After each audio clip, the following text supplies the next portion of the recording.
दर्शन news.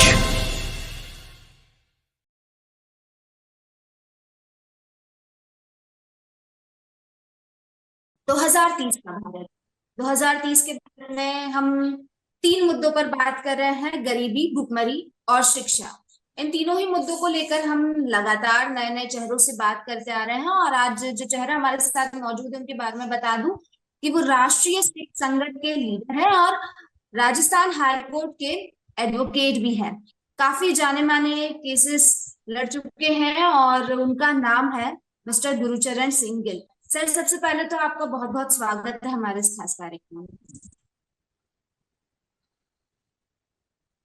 तो sir, जैसे कि हम 2030 के भारत पर बात कर रहे हैं, 2030 का सप्ताह लेकर चल रहे हैं, मैं आपसे जानना चाहती हूँ कि 2030 में आप भारत देश को कहाँ देखते हैं, गरीबी, भुखमरी और शिक्षा के पैमाने पर?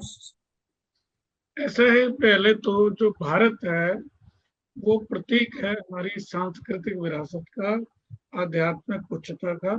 पहले मैं उसको उस दृष्टि जी। से देखता हूँ, और वो सारी आर्थिक पक्ष भी जो है साथ ही साथ देखना होता है।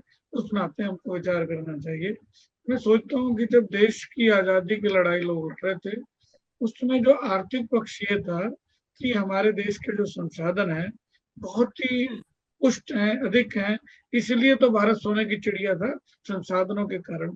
और चूंकि विदेशी सत्ताएं हमारे संसाधनों का दोहन करती थी, इसलिए आर्थिक पक्ष से ये लड़ाई का ये भाग था। लेकिन हुआ क्या है, आप देखिए कि कितनी दुखद बात होती है कि देश को आज 75 साल हो गए और आज भी सरकारों को लोगों को भूखे ना मर जाए इसलिए फ्री अनाज देना पड़े। इससे जी। दुखद, शर्मनाक बात इस लोकतंत्र में जिसे हम भारत के लोगों ने स्वीकार किया है। उन हाँ। लोगों ने जिन्होंने राजनेता थे, उन्होंने सही दिशा नहीं दी। उन आर्थिक एंटरप्रेनर्स ने, उद्यमियों ने, जिनसे अपेक्षा की जाती थी कि वो रोजगार सृजन करते, विकास करते, लेकिन उन्होंने आज भी देश को इस स्थिति में ला दिया है। हमको फ्री वीक जिसको लोग कहते हैं, उसके कारण हमको बिजली फ्री देनी पड़ रही है, अनाज फ्री देना पड़ रहा है। और दुखद बात क्या है कि अनाज ना बांटा जाए तो लोग भूखे मर जाए। तो ये एक बहुत ही शर्म और दुखद ना। सर, अगर देश की ये स्थिति है कि मुफ्त में राशन देना पड़ रहा है, मुफ्त में बिजली देनी पड़ रही है, अगर ये ना बांटा जाए, ना दिया जाए तो लोगों का गुजारा मुश्किल हो जाता है, तो क्या 2030 तक भारत शून्य गरीबी और शून्य भुखमरी के पैमाने पर पहुंच पाएगा? ऐसा है कि देखिए ये सारा राजनीति नेतृत्व पर निर्भर करता है, क्योंकि आज के समय वैसे भी कभी भारत में राज्य सत्ता का इतना भाव अधिक वो नहीं होता था। आम समाज स्वयं ही खड़ा होता था और उसी हिसाब से विकास होता था। लेकिन व्यवस्थाओं के तहत राजनीतिक सत्ता का बहुत बड़ा कंट्रीब्यूशन कह दो, रोल कह लीजिए, वो आ गया है। इसलिए सरकार की जो योजना है उसमें ही हो सकता है। और मेरा कहना है कि देखिए, आप लोगों को काम दीजिए, रोजगार दीजिए। हुआ क्या, हमने उदारीकरण किया, कोई बात नहीं, विकास के लिए उदारीकरण करना पड़ता है, लेकिन हमारे देश के उद्योग धंधे थे वो सारे खत्म हो गए। स्मॉल स्केल इंडस्ट्री बहुत विपरीत परिस्थितियों में संघर्ष करके किसी भी प्रकार जीवित है। और यहाँ से बड़ा दुखद पहलू है, ये नंगा सच है कि आज हमारे बहुत सारे व्यापारी चाइना से सस्ता माल तैयार कराकर यहाँ सप्लाई कर रहे हैं। They became the traders, entrepreneur नहीं रहे, लोग उद्यमी उद्यमी नहीं रहे। ये बड़ा दुखी की बात है।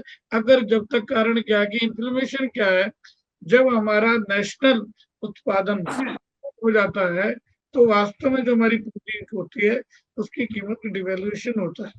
हम अगर उत्पादन बढ़ाएंगे तो निश्चित ही हमारे रुपए की कीमत बढ़ेगी।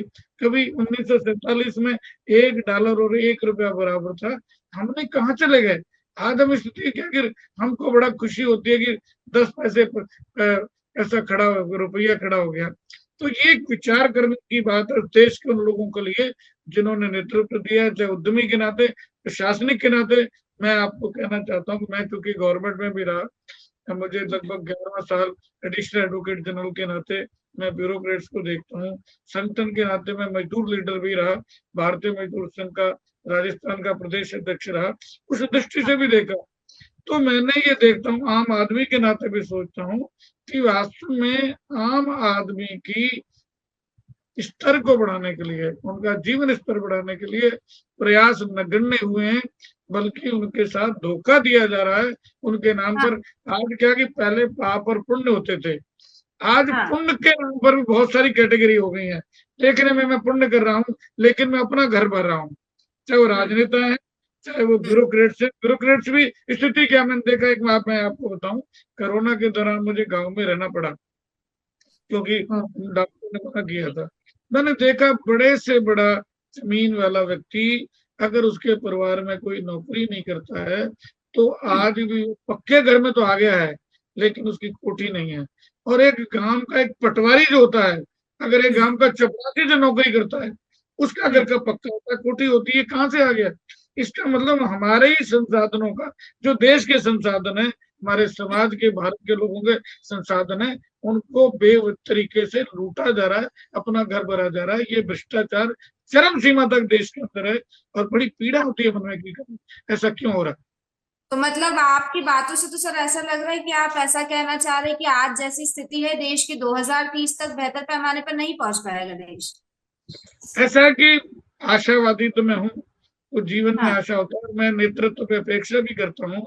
कम से कम हमारे जो नरेंद्र मोदी जी हैं, प्रधानमंत्री हैं, उनके हम्म बारे में एक बात तो निश्चित रूप से कहा जा सकता है कि उनके चिंतन में, उनके क्या नाम है, विचारों में व्यक्तिगत आर्थिक स्वार्थ नाम के तो कोई बिंदु नहीं। वो कोई भी ऐसा काम नहीं करते। एक प्रतिष्ठा प्राप्त करना, एक समाज रिकॉग्निशन प्राप्त करना, ये मानवीय स्वभाव हो सकते हैं, लेकिन आर्थिक लाभ के लिए उनका नहीं कहीं भी लगता है कि उन्होंने किया है। इसलिए अगर उस ओर ले जाएंगे, और अगर वो वरीयता रख देंगे, तो जी निश्चित ही होगा कि देश अच्छी स्थिति में जा सकता जी बिल्कुल। यहाँ पर जैसे आपने बात कही कि अनाज मुफ्त में बांटा जा रहा है, तो उसमें ये बात निकल के आती है कि मुफ्त में राशन, जब इलेक्शन आते हैं तो मुफ्त में ये बहुत सी रेवड़ियों के ऑप्शंस आपको देखने को मिलेंगे, अलग अलग राजनीतिक पार्टियां देती रहती हैं। तो इसके अलावा और कोई ऑप्शन नहीं हो सकता है क्या? आखिर आपने खुद कहा कि सिचुएशन ऐसी आ गई है कि मुफ्त में देना पड़ेगा, लेकिन क्यों? इसके पीछे कुछ और सोल्यूशन ही निकल सकता है क्या? है। तो अब अंत में आपने मेरी बात को कह दिया, मेरी पीड़ा को। मेरा ये हम्म विरोध नहीं है कि अनाज मुफ्त बांटा जा रहा है या कुछ हम्म चीजें मुफ्त में दी जा रही हैं। मेरा तो पीड़ा ये है कि देश के 75 वर्ष हो जाने के बावजूद भी आज हम भारत के नागरिक जिन्हें कहते हैं, जिनके हम्म संसाधनों का अधिकार है, उन लोगों की आज स्थिति ये हो गई कि अगर आप अनाज ना दे तो भूखे मर जाए। तो ये अच्छी स्थिति नहीं है। मैं केवल उस पक्ष को रखना चाहता हूँ, मुफ्त बांटने का विरोध नहीं कर रहा मैं। हम्म परिस्थिति ऐसी, उन बांटने तक आपने ला दिया लोगों को कि वो सर, विपक्षी अनाज। दल तो कहता है कि 10 साल में क्यों कुछ नहीं बदल लिया? अगर हमने इतने सालों में खराब किया है तो 10 साल में क्यों नहीं अच्छे चेंजेस आ गए? ऐसा है कि मैं राजनीतिक विश्लेषण तो नहीं करना चाहता, लेकिन हम्म जी मैं लंबे समय से, चूंकि मैं सार्वजनिक जीवन में रहा हूँ, विद्यार्थी जी जीवन से रहे थे, लेकिन हम्म इस वर्तमान सरकार के अंदर जो लोग हैं, उनमें एक चारित्रिक उच्चता अपेक्षाकृत ज्यादा है ना। इसलिए वो कोशिश कर रहे हैं, और उनका प्रयास रहेगा तो निश्चित ही एक अच्छी चीज सामने आएगी, ऐसा मेरा पूरा विश्वास है। ठीक है। सर शिक्षा की बात करते हैं क्योंकि शिक्षा भी एक मुद्दा है जिस पर हम लगातार बात करते आ रहे हैं और जाहिर है कि अगर शिक्षा का स्तर बेहतर होगा तो बाकी चीजों में भी बेहतरी देखने को मिलेगी। तो शिक्षा को लेकर आपके क्या ख्याल है? जो इस वक्त भारत देश में शिक्षा मिल रही है, क्या वो शिक्षा एक बेहतर शिक्षा कंसिडर की जा सकती है? ऐसे कि देखा जाए तो किसी भी लोकतंत्र में या किसी राज्य सत्ता, भले वो तानाशाही क्यों ना हो, उससे जो आवश्यकता की बस महसूस की थी है, रोटी कपड़ा मकान एक साधारण चीज है, उसके बाद आती है शिक्षा और चिकित्सा। आप देखिए कि इसका दूसरा पहलू क्या होगा, जितना कमर्शलाइजेशन शिक्षा का हुआ है और जितना कमर्शलाइजेशन चिकित्सा का हुआ है, ये सरकार की नीतियों का दोष है कहीं ना कहीं। क्यों? कि हमने, देखिए, सबसे अच्छा अध्यापक सरकार की नौकरी में चयनित होकर आता है, लेकिन हम आम आदमी की जी मानसिकता भी इतनी गिरी हुई है मैं कहता हूँ उनको लगता ही नहीं कि देश मेरा है, इस समाज के लिए मेरी भी कोई जिम्मेवारी है। उनकी मानसिकता गिरी हुई है कि वो अध्यापक पढ़ाता ही नहीं है। एक साधारण सा अध्यापक को जिंदगी में कभी नौकरी नहीं मिली, वो प्राइवेट स्कूल में जाकर बच्चों के अच्छे परिणाम देने के लिए वातावरण बना देता है। लेकिन सरकारी जो बेस्ट वो है, इसी प्रकार की चिकित्सा का हाल है।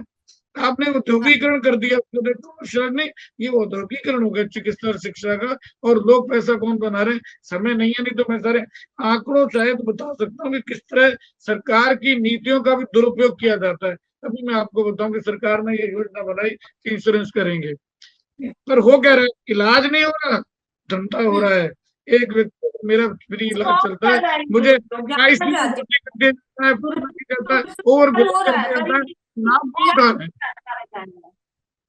हाँ जी, सरकार की नीतियों का दुरुपयोग हो रहा है। तो मैं ये जानना चाहती हूँ, ये दुरुपयोग कर कौन रहा है, कौन जिम्मेदार है आखिर इसके लिए? क्योंकि सरकार तो लगातार नई नई योजनाएं लेके आ रही है, ठीक है, लगातार योजनाओं का लाभ भी मिल रहा है लोगों को, फिर भी दुरुपयोग होता नजर आ रहा है। विकास उस लेवल का दिखाई नहीं दे रहा है, जिन जरूरतमंदों को चीजें कई बार मिलती नहीं है, वंचित रह जाते हैं। तो ये दुरुपयोग करने का जिम्मेदार कौन है? ऐसा व्यवस्था जिसमें सामूहिक रूप से सभी जिम्मेदार हैं। आम व्यक्ति भी है। मैंने जो आपको कहा कि अध्यापक बनता है, चिकित्सक बनता है, लेकिन अपना बड़ा एस्टेब्लिशमेंट खड़ा करना चाहता है, सेवा की बात नहीं करता। अध्यापक अच्छे नागरिक तैयार नहीं करता, अच्छा विद्यार्थी तैयार नहीं करता। और जो सरकार है इस पर मॉनिटर नहीं कर देती है, सब होने दे रही है। उनको क्या प्राथमिकता इस प्रकार की बढ़ गई है कि उनको सत्ता में कैसे बना रह सकता है, उसके जोड़ तोड़ में सारी अपनी शक्तियां, अपनी समझ और लगानी पड़ रही है, बजाय इसके कि ये सोच लें कि दोबारा हम सत्ता में आए या ना आए। पर एक बार हमको अवसर अगर भारत के लोकतंत्र में दिया है तो हम अपनी प्रेस्टीज, अपनी उसकी कीमत पर भी भला करेंगे आम आदमी का। ये मानसिकता होगी तो निश्चित ठीक। जी सर, क्योंकि राजस्थान से आप बिलोंग करते हैं, राजस्थान की स्थिति जानना चाहती हूँ मैं आपसे कि राजस्थान में अगर मैं बात करूं तो गरीबी के क्षेत्र में क्या स्थिति, क्योंकि अक्सर राजस्थान के कुछ क्षेत्र ऐसे हैं जहाँ पर सूखा भी पड़ जाता है, इस वजह से काफी ज्यादा समस्या होती है लोगों को।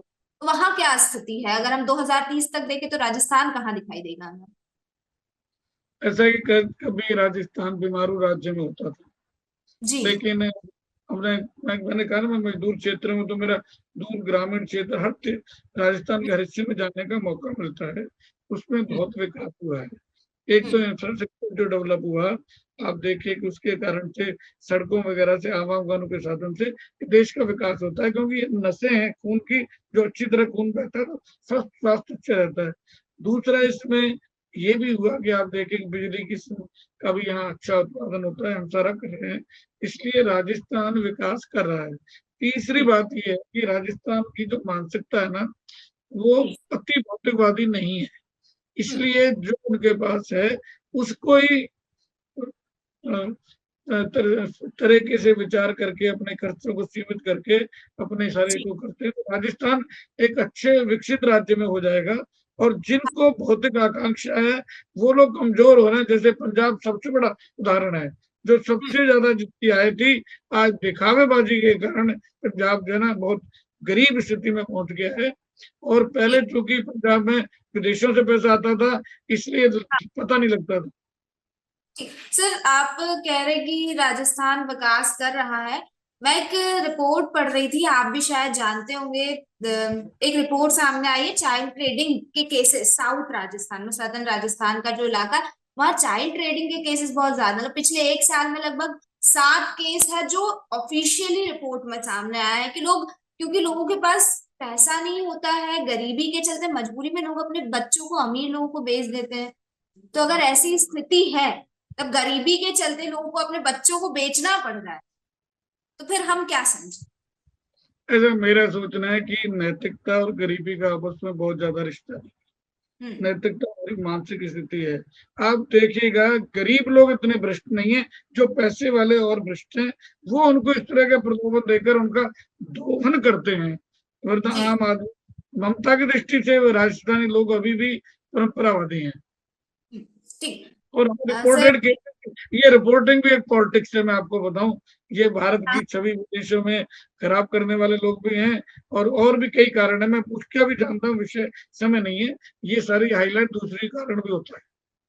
बिल्कुल बिल्कुल ठीक है सर, क्योंकि समय की कमी है, एक आखिरी सवाल पूछना चाहूंगी और जल्दी से आपसे उस चीज का जवाब चाहूंगी कि एक आम आदमी का 2030 के भारत में क्या कंट्रीब्यूशन होता है, क्योंकि सरकार तो अपने स्तर पर काम कर रही है, लेकिन 2030 का भारत सपना सिर्फ सरकार पर निर्भर रह के पूरा नहीं हो सकता, सबका सबका सपना होना चाहिए वो।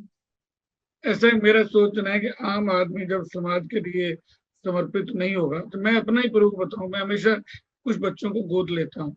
गोद लेने का मतलब ये है कि भी उनकी वजह, हमारी नौकरानी है, जैसे हमारी अड़ोसी पड़ोसी कोई है, गरीब है, घास काटने वाला है, हमारे यहाँ पार्क की काम करती है, उनके बच्चों के हम कम से कम स्कूल की पढ़ाई के हम खर्चा अपने आप से वहन कर लें, तो हम उसको दे सकते हैं, छोटा उसको संस्कार दे सकते हैं, तो निश्चित ही भारत का विकास होगा। क्योंकि हम सारे सोच, एक उदाहरण देना चाहता हूँ कि एक बार मेरा निजी घटना है कि एक गुंडे बदमाश ने 15 अगस्त के दिन सारा बाजार बंद करवा दिया, और लोग इकट्ठे होकर ये कह रहे थे कि पुलिस वाला नहीं आया, पुलिस वाली क्यों नहीं आई, सरकार क्या कर रही है।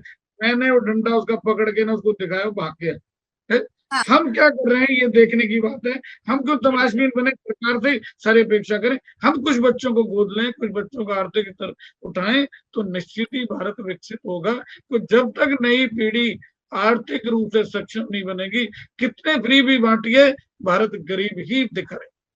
बिल्कुल सर, सर बिल्कुल आपकी इस बात से मैं एकदम सहमत हूँ कि मुफ्त में चीजें बांटने से इंसान कहीं ना कहीं और आदत हो जाती है फिर मुफ्त का चीजें खाने की। तो जब तक आर्थिक रूप से सक्षम नहीं बनेगा देश, तब तक देश सफल नहीं बनेगा, और उस देश को सफल बनाने में हर एक इंसान की भागीदारी होनी चाहिए, देश के हर एक नागरिक की भागीदारी होनी चाहिए, तभी जो 2030 का सपना है वो साकार हो पाएगा। आपका बहुत बहुत धन्यवाद सर, आप हमारे साथ जुड़े, अपना समय हमें दिया, बहुत बहुत धन्यवाद। आपका भी धन्यवाद, आपने मेरी मन की बात कहने का मुझे मौका दिया। बहुत बहुत धन्यवाद। Thank you.